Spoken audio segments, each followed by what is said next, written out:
So you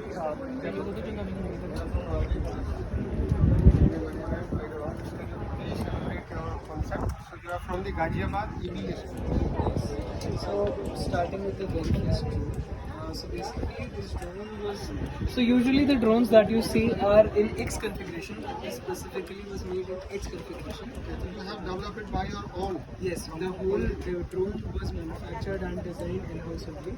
It's an original design and it is completely made of 3D prints except for the carbon fiber tubes because these are So you are having your own 3D printer for that? Yes, we have our own 3D printer. So we designed this whole drone in terms of that it should be weight efficient and also very agile at the same time. And working? Yes, it's a working one. Can you show us?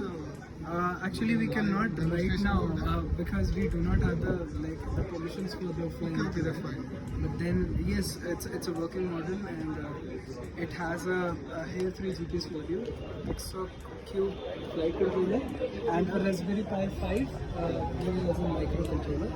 Also, it uses a Raspberry Pi cam for image detection and object identification.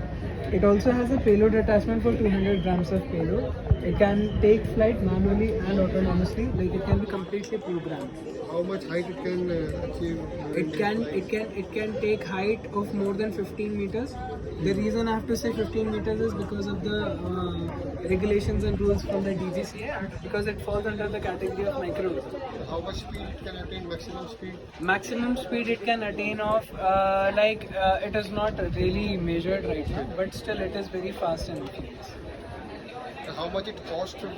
Okay, the frame of the whole drone costs less than 10,000. But the electronics, like that is a variable because you can use different types of electronics, you can use different types of pick socks and everything. So yeah, that is an additional, but the frame costs less than 10,000.